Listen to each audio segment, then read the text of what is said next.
नमस्कार माऊली. चला ज्ञानेश्वरीच्या सहवासात.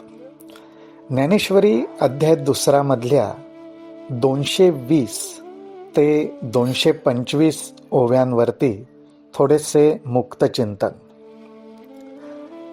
श्रीकृष्णांनी अर्जुनाच्या मनामध्ये नेमकं काय चालू आहे, त्याला कुठल्या गोष्टीची चिंता लागलेली आहे, तो कशा पद्धतीने विचार करायला लागलेला आहे, हे आता बरोबर ओळखलंय. धर्म अधर्म, जय पराजय, पाप पुण्य ह्याचा वेगवेगळ्या प्रकारे अर्जुन विचार करतोय आणि प्रत्येकाचा त्याचा जो विचार करण्याचा हेतू आहे तो एकाच दृष्टीने आहे की युद्ध करायचं नाही. आणि श्रीकृष्ण अर्जुनाला सांगतायत की अरे जी ही संधी साधून आलेली आहे, आज तुला युद्ध करण्याची जी संधी आणायचा प्राप्त झालेली आहे, त्या संधीचा उपयोग करून घेऊन जर तू युद्ध केलंस आणि युद्धामध्ये तुला जरी मरण प्राप्त झालं तरी तुला अनायासे स्वर्गसुख मिळणार आहे. आणि त्याचबरोबर जर का तू हे युद्ध जिंकलास तर तुला अनायासे पृथ्वीचं राज्य मिळणार आहे. म्हणजे दोन्ही बाजूनी तू फक्त तुझ्या स्वधर्माचं जर पालन केलंस तर तुझाच फायदा आहे. म्हणून ज्ञानोबारायांच्या शब्दात जेव्हा हे भाव टिपले गेलेत, जेव्हा हा संवाद टिपला गेलाय, ज्ञानोबाराय म्हणतात, ना तरी रणी येथ झुंजता वेचले जीवित, तरी स्वर्ग सुख अनकळित पावसील. म्हणून ये गोठी विचारू न करी किरीटी, आता धनुष्य घेऊन उठी झुंजे वेगी.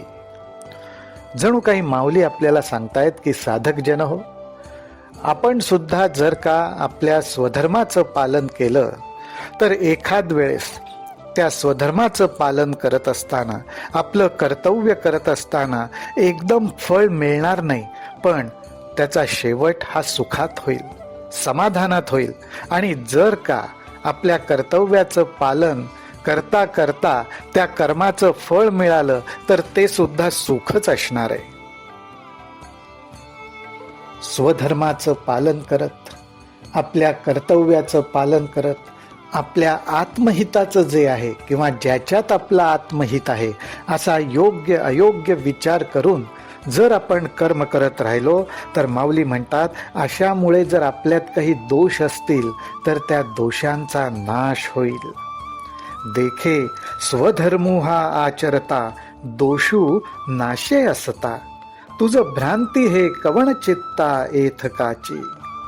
त्यामुळे अर्जुनाला उलटा प्रश्न भगवंत विचारतात की अशा स्वधर्माचं आचरण केलं तर आपल्याला पाप लागेल अशी शंका तुझ्या मनात येतेच कशी? स्वधर्माच्या आचरणाने उलट पाप असेल, काही कमतरता असेल, काही दोष असेल तर उलट त्याचा नाश होतो. माऊलींचे दृष्टांत तर अप्रतिम आहेत. ते म्हणतात, अरे जी नाव एका तीरावरून दुसऱ्या तीरावर लोकांना न्यायचं काम करते, ती नाव कधी आपल्या हाताने लोकांना पाण्यात बुडवेल का? जर मार्ग सरळ आहे तर त्या मार्गावरनं चालताना आपण कधी अडखळू का? हा, पण माऊली म्हणतात, जर का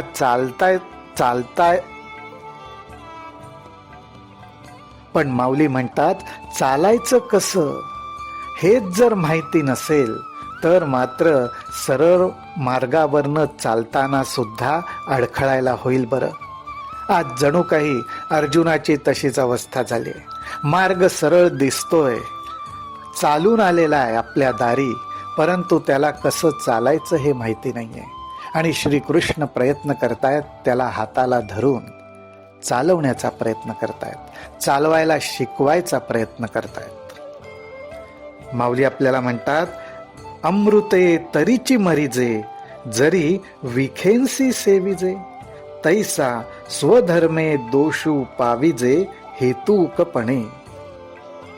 आज आपल्या कर्तव्याचं पालन करत असताना आपण मनामध्ये जर का हेतू धरला, आणि हा हेतू कशाबद्दल, तर त्याची उपमा माऊलींनी विषाशी केलेली आहे, तुलना विषाशी केलेली आहे. म्हणजे याचा अर्थ असा की विषय सुख मिळवण्याच्या दृष्टीने मी माझ्या कर्तव्याचं पालन करतोय असं मनात धरून जर आपण काम केलं केवळ विषय सुख मिळण्यासाठी, तर त्यांनी अमृताचं सेवन केलं असं न होता विषाचंच सेवन केलं असं होईल, आणि त्यात मात्र आपला नाश नक्की आहे. त्यामुळे कर्तव्याचं पालन करावं, योग्य अयोग्य विचार करून कर्म करावीत, परंतु त्याचा हेतू मला विषय सुख मिळावा असं नसावं, तर माझ्या कर्तव्याचं पालन करून मी भगवंताचीच सेवा करतोय हा भाव त्याच्यात असावा.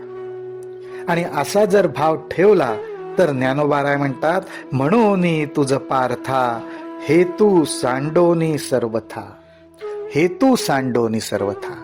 विषय सुखाची मनामध्ये वासना न धरता तो हेतू सांडावा, त्याचा त्याग करावा. म्हणून तुझ पार्था हेतू सांडोनी सर्वथा, क्षात्र वृत्ती झुंजता पाप नाही.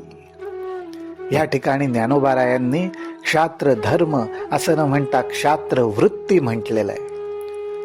याचा अर्थ वृत्ती जेव्हा प्रगट होते ती माणसाच्या स्वभावाला धरूनच प्रगट होते, आणि त्या वृत्तीने जर का योग्य कार्य घडत असेल, धर्माला धरून स्वधर्माला धरून कार्य घडत असेल, आत्महिताचं कार्य घडत असेल, तर ज्ञानोबाराय म्हणतात त्याच्यामध्ये पाप नाही. रामकृष्ण हरी, रामकृष्ण हरी, रामकृष्ण हरी.